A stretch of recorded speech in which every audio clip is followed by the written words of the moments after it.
السلام علیکم ورحمۃ اللہ وبرکاتہ۔ عزیز طلبہ و طالبات، آج انشاءاللہ ہم 5ویں دن کی سرگرمیاں حل کریں گے۔ آج آپ کو دراصل ایک اقتباس دیا گیا ہے جو جماعت ہشتم کے دوسرے سبق سے ماخوذ ہے، ضمیر کی آواز، اسی سے یہ اقتباس لیا گیا ہے۔ تو اس اقتباس کو آپ کو غور سے پڑھنا ہے اور اس کے بعد درج ذیل سرگرمیاں حل کرنی ہیں۔ سب سے پہلے آپ کو جملے مکمل کرنا ہے۔ تو یہ سرگرمی بہت آسان ہے۔ آپ اقتباس جب پڑھیں گے تو آپ کو کیا کرنا ہے کہ یہ جو جہاں پہ یہ آیا ہے مشہود کی تمام رات، جہاں پہ اقتباس، بہت ہی آسان سرگرمی ہے۔ صرف آپ کو اقتباس میں دیکھنا ہے کہاں یہ لکھا ہوا ہے اور اس کے آگے جو چند الفاظ چھوٹ گئے ہیں اس سے آپ کو خالی جگہ مکمل کرنا ہے۔ اسی طرح اخبار میں خبر شائع ہوئی تھی کہ ایک بچہ، اب آگے جو چند الفاظ چھٹے ہوئے ہیں وہ اقتباس سے آپ کو دیکھ کر جملہ مکمل کرنا ہے۔ اس کے بعد جوڑیاں لگائیے۔ تو جوڑیاں لگائیے جب آتا ہے تو آپ اقتباس میں غور کریں گے۔ پہلے آپ اخبار، مثال کے طور پر آپ اخبار کو دیکھ رہے ہیں تو اخبار کے ساتھ آپ چاروں کو ملا کے دیکھیے کہ 3 بجے گنج پور، سرخی یا مستری خداداد میں سے کون سا یہاں آئے گا۔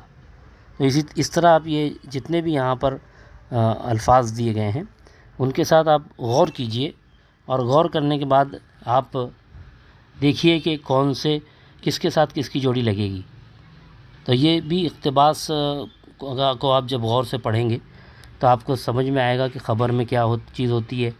4 برس کا بچہ کس کا ہو سکتا ہے، اور مکان نمبر 75 کس علاقے میں واقع ہو سکتا ہے، اور سہ پہر کے کیا وقت کیا ہو سکتا ہے۔ یہ سب آپ کو پتہ چلے گا اقتباس پڑھنے کے بعد۔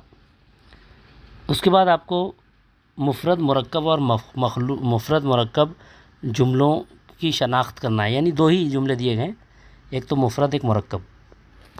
تو اس کے لیے ڈسکرپشن میں آپ کو مفرد مرکب جملوں کے ویڈیوز کی لنکس انشاءاللہ مل جائیں گی، آپ ان کو دیکھ کر حل کر سکتے ہیں۔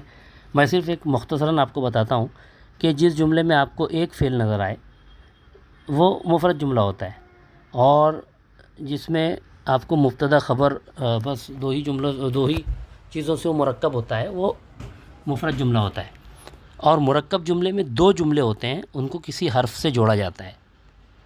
جیسے میں ایک مثال دیتا ہوں آپ کو مفرد جملے کی، جیسے احمد بازار گیا، یہ ایک سادہ جملہ ہے۔ گیا اس میں فعل ہے، اس میں فعل صرف ایک ہی ہے، گیا۔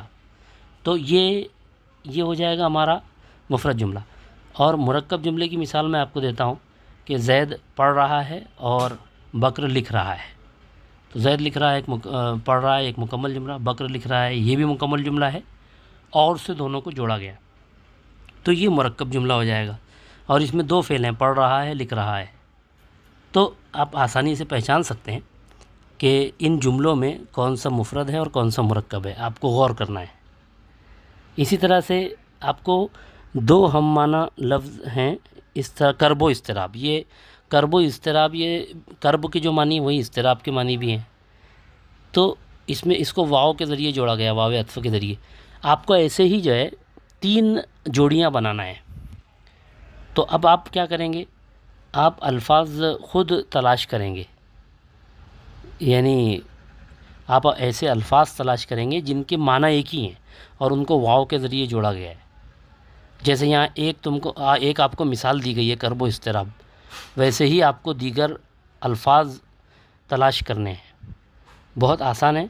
آپ جب سبق پڑھیں گے یا کتاب آپ کوئی دیکھیں گے تو اس میں آپ کو ایسے 2 الفاظ مل جائیں گے ہم معنی، جن کو واو سے جوڑا گیا، ان کو آپ کو ایسی 3 جوڑیاں آپ کو یہاں لکھنا ہے۔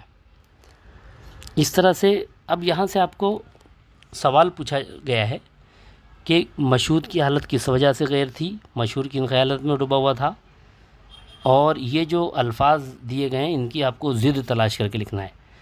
تو اب یہ جو سوال حل کرنے کا جہاں تک تعلق ہے، تو اس کے لیے آپ کو اقتباس کو غور سے سمجھنا ضروری ہے۔ جب آپ اقتباس اچھے سے پڑھیں گے تو اس کے بعد آپ کو سمجھ میں آ جائے گا کہ وہ کیوں جو ہے بے چین تھا، بے قرار تھا، یعنی مشہود۔ بعض مرتبہ جواب بالکل صاف صاف آپ کو مل جاتا ہے، اور بعض مرتبہ ایسا ہوتا ہے کہ آپ کو سمجھ کر جواب لکھنا ہوتا ہے۔ تو دونوں بھی صورتوں میں آپ کو اقتباس کا سمجھنا بہت ضروری ہے۔ جب تک آپ اقتباس نہیں سمجھیں گے سوالات کے جوابات نہیں دے سکتے۔ تو یہ دونوں جو سوالات ہیں یہ آپ کو اقتباس ہی سے غور کر کے لکھنا ہے. اور جو تیسرا سوال ہے یہ آپ کو ضدیں تلاش کر کے لکھنا ہے اقتباس ہی سے. اب ضد تلاش کرنے کے لیے آپ کیا کریں گے؟ کوئی بھی جیسے یہاں پہ اب دن دیا ہوا ہے تو اب دن کے الٹ کیا رہے گا، کون سا لفظ آئے گا، وہ آپ وہاں اقتباس میں تلاش کریں گے. آغاز، اب آغاز کا اگر آپ کو یہ پتہ نہیں چل پا رہا ہے کہ اس کے معنی کیا ہیں تو آپ لغت میں دیکھیں. پہلے آپ لغت میں دیکھیں کہ آغاز کے کیا معنی ہوتے ہیں، اس سے پھر آپ کو سمجھ میں آئے گا کہ اس کی ضد کیا ہو سکتی ہے. پھر بھی اگر آپ کو نہیں مل رہا ہے، یعنی آغاز آپ نے معنی بھی دیکھ لیے لیکن آپ کو نہیں مل رہا ہے، تو آپ کیا کیجئے، گوگل میں آغاز کی ضد تلاش کیجئے. پھر اگر آپ کو وہاں ملتی ہے تو وہ ضد آپ یہاں اقتباس میں تلاش کریں. اگر آپ کو اقتباس میں مل گیا تو آپ اس کو پھر لکھ لیں. اس انداز سے آپ محنت کریں گے تو انشاءاللہ سب آسانی سے آپ کر سکتے ہیں، کوئی بہت مشکل بات نہیں ہے. اور آخر میں جو آپ کو ایک سرگرمی دی گئی ہے کہ ایسے واقعے کو قلم بند کیجئے جس میں آپ نے اپنے ضمیر کی آواز کو سنا اور اس پہ عمل کیا ہو. یعنی کبھی ایسا ہوا ہو کہ آپ سے کوئی ایسا کام ہو گیا ہو کہ جس کی وجہ سے آپ کے دل نے، آپ کے ضمیر نے آپ کو ملامت کی ہو اور آپ نے اس ضمیر کی آواز پر لبیک کہا ہو، اور سامنے جس کا بھی نقصان آپ سے ہوا ہے آپ نے اس سے معافی مانگی ہو، یا آپ نے کوئی ایسا کام کیا ہو کہ جس سے ایسا لگتا ہو کہ آپ نے ضمیر کی آواز سنی ہے. ایسا کوئی اپنا واقعہ آپ کو لکھنا ہے، اور ایسے واقعات ہماری زندگی میں ہوتے ہیں. تو آپ سوچئے اور اچھے انداز سے آپ اس کو لکھیے. انشاءاللہ مجھے امید ہے کہ آپ خود ان تمام سرگرمیوں کو حل کریں گے. السلام علیکم ورحمۃ اللہ.